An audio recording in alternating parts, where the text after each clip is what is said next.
Hello, dear student, how are you? I hope you will be safe at your home. So guys, listen me very carefully. पिछली class में अपन ने पढ़ा है die halo alkane को कैसे बनाया जाता है, उसकी फिजिकल प्रॉपर्टीज क्या है। आज अपन यहाँ पढ़ेंगे डाई हेलो एल्केन के रासायनिक गुण, उनकी केमिकल प्रॉपर्टीज। तो डाई हेलो एल्केन के जो रासायनिक गुण अपने सिलेबस अकॉर्डिंग 2-3 प्रकार के दिए हुए हैं। रिएक्शन लगभग अपन पहले पढ़ चुके हैं, तरीका सेम वही है। थोड़ा बहुत चेंजेस जो अपने को देखने को मिलेगा वो अपन यहां उसके बारे में डिस्कस करेंगे। और ये मैं आपको बार बार बोलता हूं कि किसी भी समीकरण को पढ़ने से पहले या पढ़ते समय आपको ये पता होना चाहिए कि एक्चुअल में इस रिएक्शन के अंदर होना क्या है, क्या प्रोडक्ट बनना है। अगर आपका दिमाग ये नहीं कहता है कि ये बॉन्ड यहां बनना चाहिए या ये वाला बॉन्ड टूटना चाहिए, तो समझ लीजिए कि आपके वो समीकरण समझ में नहीं आया हुआ है, सिर्फ आप उसे रट रहे हो या याद कर रहे हो। तो वो चीज आपको अच्छे से क्लियर करनी है। समझ में अगर आपके ढंग से नहीं आया हुआ है तो आप पीछे वाली क्लासेस वापस देखिए, वहां भी अगर आपके समझ में नहीं आ रहा है तो जो चीज आपके प्रॉब्लम कर रही है वो आप कमेंट करके मेरे से पूछिए, ताकि मैं उस पर वापस क्लास बनाऊं, उसकी वीडियो बनाऊं और आपको बताऊं उसके बारे में। तो देखिए बच्चों, यहां अपने पास जो केमिकल प्रॉपर्टीज इसकी आ रही है, एक आप इसमें ले सकते हो इसका जल अपघटन के रूप में।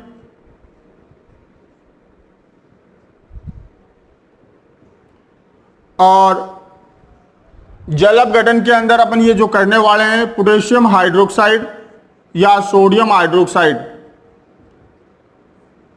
जल की उपस्थिति में, इनके साथ अपन डाई हेलो एल्केन के रिएक्शन करवाने वाले हैं। एक अपने पास इसकी केमिकल प्रॉपर्टीज आ सकती है अपने सिलेबस अकॉर्डिंग है वी हाइड्रो हेलोजनीकरण।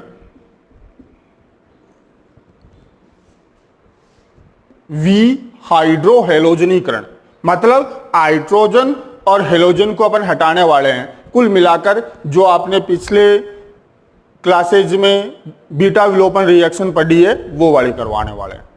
और इसके लिए अपन जानते हैं अपने को क्या चाहिए, एल्कोहलिक पोटेशियम हाइड्रोक्साइड या सोडियम हाइड्रोक्साइड चाहिए। इस रिएक्शन के अंदर अपने को जलीय पोटेशियम हाइड्रोक्साइड या सोडियम हाइड्रोक्साइड चाहिए। एक रिएक्शन अपने पास है वी हेलोजनीकरण। इसमें अपन जिंक मेटल के साथ इसकी रिएक्शन लेने वाले हैं और इसमें क्या करने वाले हैं वो भी अपन जानते हैं। वी हेलोजनीकरण मतलब बच्चों हेलोजन हटाने वाले हैं। क्लियर? तो अब देखिए, पहले अपन पढ़ लेते हैं जल अपघटन या जलीय पोटेशियम हाइड्रोक्साइड और सोडियम हाइड्रोक्साइड के साथ रिएक्शन। तो इन रिएक्शनों के अंदर एक्चुअल में अपन करते क्या है, मैं यहां आपको एक बार वापस थोड़ा सा हेलो एल्केन में लेके चला जाता हूं। जैसे क्लोरोएथेन है, इसकी रिएक्शन अगर मैं पोटेशियम हाइड्रोक्साइड से करवाता हूं जलीय, तो अपन जानते हैं, मैंने आपको एक तरीका भी बताया था कि सामने वाले कंपाउंड से मेटल को अलग कर लो, जो बचता उसे हेलोजन वाले कार्बन पे लेके जाओ और यहां से हेलोजन को मेटल के साथ ऐड कर दो। और अगर मेटल नहीं है तो हाइड्रोजन अलग कर लो। यह तरीका भी मैंने आपको बताया था, काफी आसान है, छोटा सा तरीका है, उससे भी आप कर सकते हो। यहां से अपन ये प्लस में हटा देंगे, ये माइनस में ले लेंगे, माइनस वाले की रिएक्शन हेलोजन वाले कार्बन पे लेंगे, यहां से हेलाइड को बाहर निकालेंगे और हेलाइड को पोटेशियम के साथ ऐड कर देंगे। ये तो याद करने वाला तरीका हुआ है। अगर मैं रिएक्शन की बात करूं तो रिएक्शन भी अपन अच्छे से जानते हैं। थोड़ा सा मैं इनको ओपन करके लिख देता हूं, इनके इलेक्ट्रॉन भी लिख लेता हूं।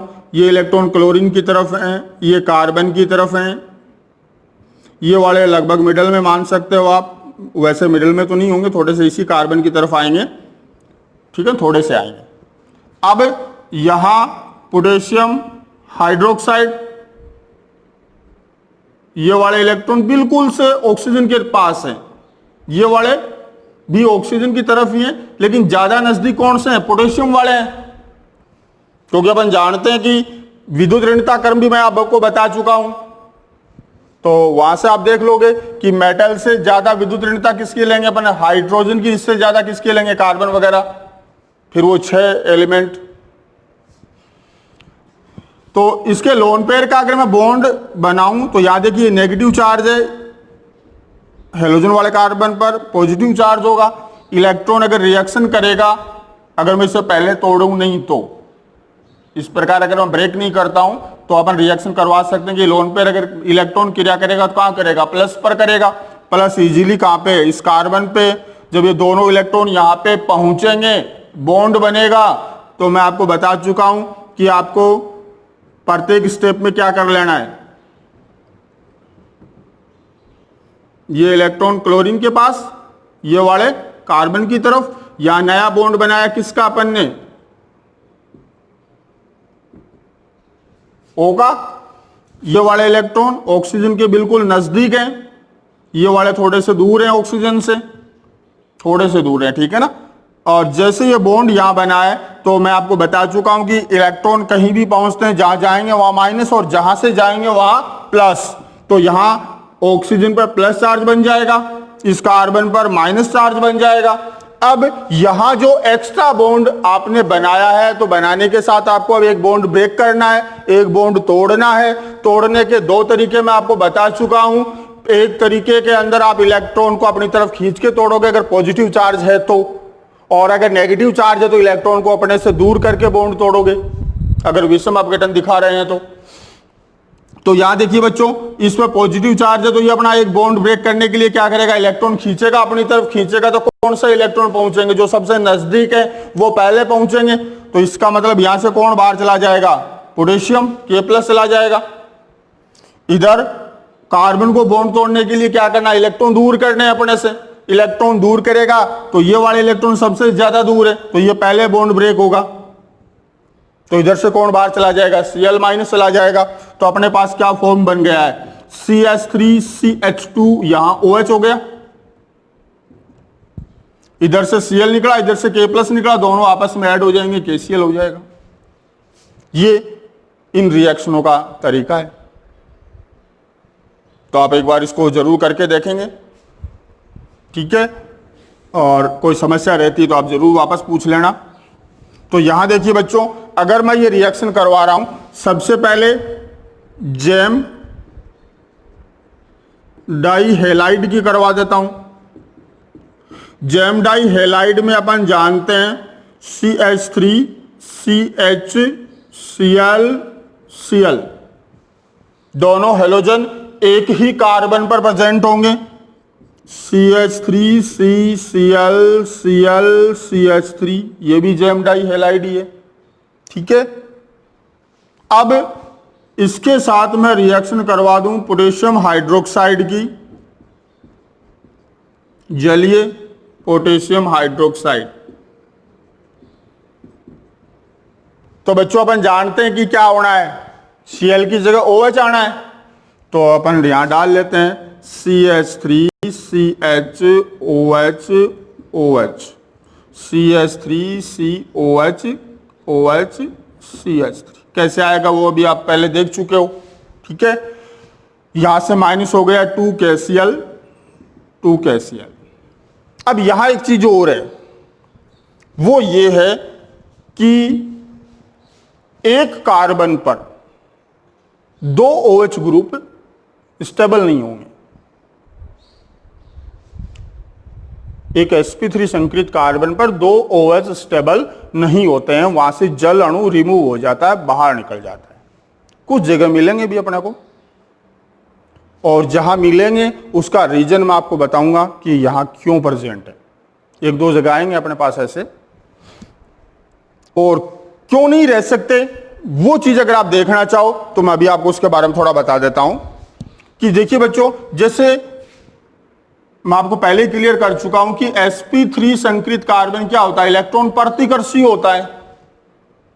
ये sp3 संकृत कार्बन ये क्या करेगा, इलेक्ट्रॉन को दूर करेगा, अपने से प्रतिकर्षित करेगा। इस कार्बन पे पहुंचेंगे, इलेक्ट्रॉन डेंसिटी बढ़ेगी। ये भी sp3 संकृत कार्बन है, तो ये भी इलेक्ट्रॉन को क्या करेगा, अपने से दूर करेगा। दूर करेगा तो इलेक्ट्रॉन डेंसिटी कहां बढ़ेगी, ऑक्सीजन पर बढ़ेगी। जैसे ही ऑक्सीजन पर इलेक्ट्रॉन घनत्व बढ़ेगा तो वो इलेक्ट्रॉन क्या करेंगे कि किसी प्लस को ढूंढेंगे, प्लस की ओर आकर्षित होंगे। तो इधर अपन जानते हैं कि प्लस चार्ज कहां पर है, H पर है, तो इसका बॉन्ड इस नजदीकी H पर बनना शुरू हो जाएगा। क्लियर? जैसे ये बॉन्ड यहां बनेगा तो यहां से एक बात और आप हमेशा दिमाग में रखना, ये बार बार अपने पास आएगा ऐसी कई जगह पर, कि सेम परमाणु से आप सेम परमाणु रिमूव नहीं कर सकते, नहीं हटा सकते। और ये चीज अपन भी जानते हैं, फिजिक्स में भी आप लोगों ने पढ़ा होगा कि कोई भी कार्य होने के लिए संतुलित बल का होना आवश्यक है। जब किसी बॉन्ड को ब्रेक करते हैं तो उस समय अगर दोनों परमाणुओं जो क्रिया करने वाले हैं उनकी पावर अगर सेम है तो बॉन्ड ब्रेक नहीं होता है। और अगर किसी कंडीशन की वजह से टूटता भी है तो भी कोई रिजल्ट नहीं आना, क्योंकि सेम परमाणु ही रहा वहां पे।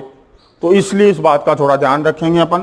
तो यहां देखिए, ये बॉन्ड जैसे यहां बनेगा तो यहां से कौन सा बॉन्ड टूटेगा, C वाला, और ये दोनों इलेक्ट्रॉन पहुंचेंगे ऑक्सीजन पर, और ऑक्सीजन का बॉन्ड किस पे आ जाएगा, इस कार्बन पे आ जाएगा। इस वजह से एक कार्बन पर दो OH नहीं रहते हैं। और यहां से बच्चों ये किस में कन्वर्ट हो जाएगा, CH3 CHO एल्डिहाइड और H2O। सिमिलर यहां से जलन बाहर निकल जाएगा और ये किस में कन्वर्ट हो जाएगा, कीटोन, एसीटोन और जलन। तो ये रिएक्शन तो हो गई जैम डाई हैलाइड के लिए।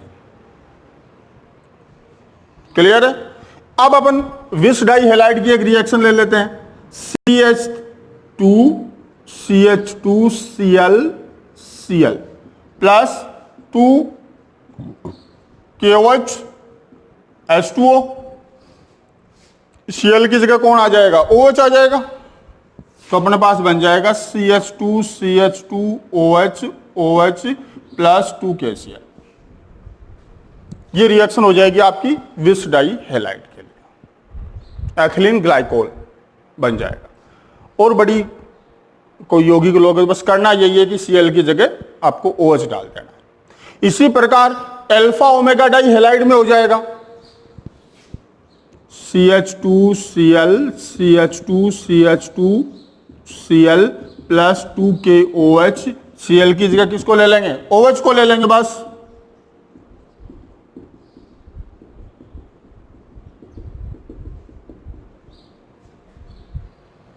क्लियर?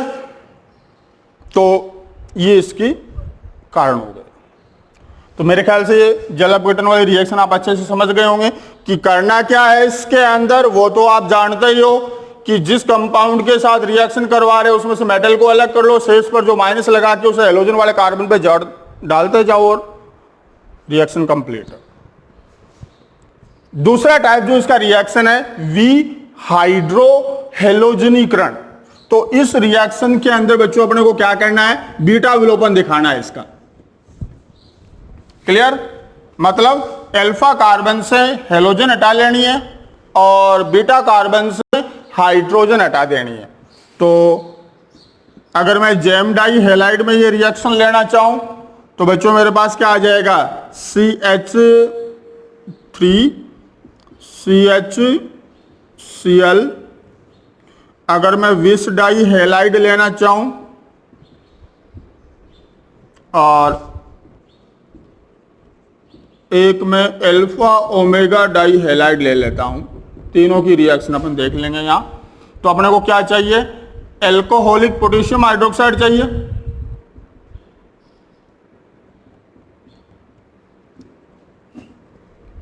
C2H5OH,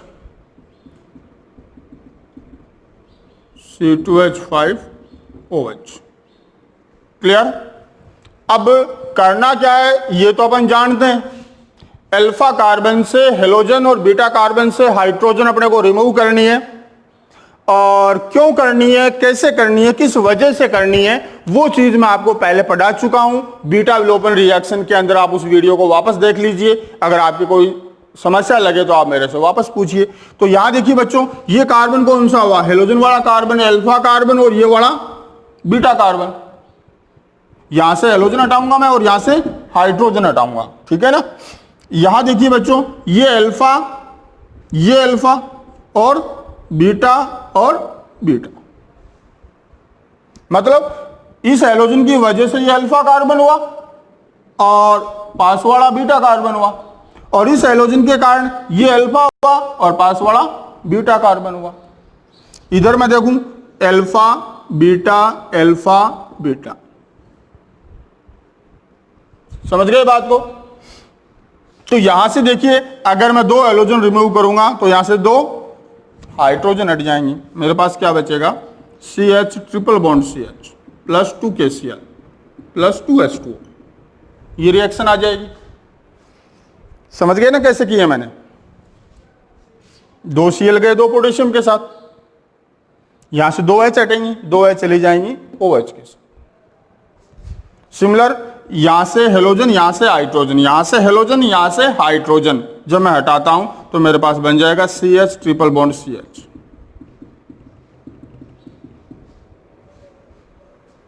यहां से हेलोजन, यहां से हाइड्रोजन, यहां से हेलोजन, यहां से हाइड्रोजन, तो मेरे पास क्या बना, CH2 डबल बॉन्ड CH, तो दोनों हटा दी मैंने, double bond CH2 plus 2 KCl 2H2।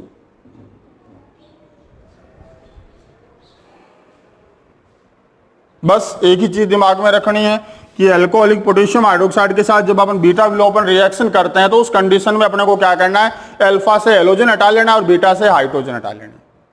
अगर डबल बन रहे हैं तो डबल करते जाओ बस। तो क्लियर है ये।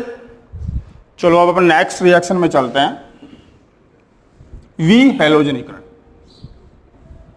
वी हेलोजनीकरण के अंदर अपने को मोस्टली क्या करना है बच्चों, हेलोजन हटाना है जिंक के साथ रिएक्शन करवा के, और वो दोनों हेलोजन किसके साथ ले जाने हैं, जिंक के साथ ले जाने हैं। वही कर लेता हूं, gem dihalide CH2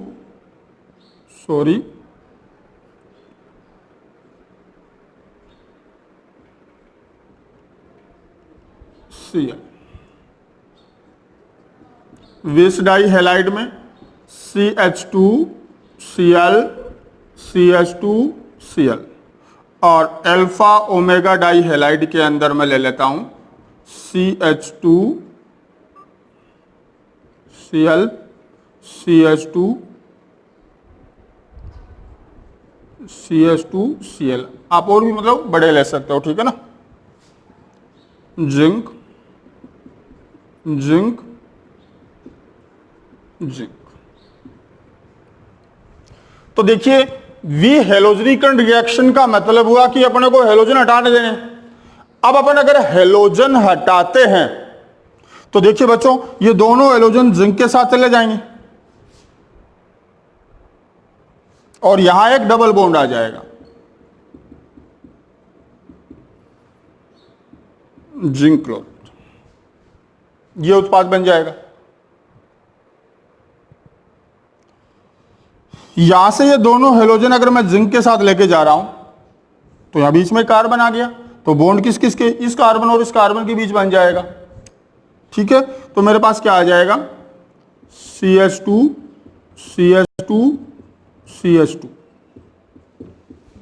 zinc chloride, मतलब साइक्लो एल्केन बन जाएगा। इसमें एल्किन और इसमें साइक्लो एल्केन। इस रिएक्शन को देखिए, अगर मैं ये दोनों हेलोजन जिंक के साथ लेके जाऊं तो मेरे पास बच्चों क्या बचता है, CH3 बचता है और CH बचता है।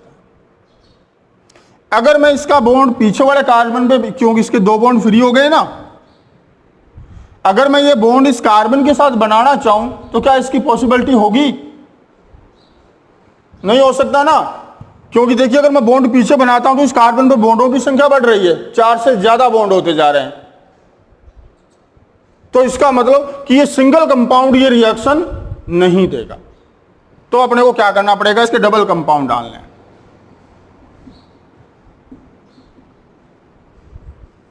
और जिंक को भी डबल कर देंगे, तो यहां से ये Cl इनके साथ बाहर निकल जाएंगे और अपने पास एक बड़ी या डबल कार्बन वाली एल्कीन बन जानी।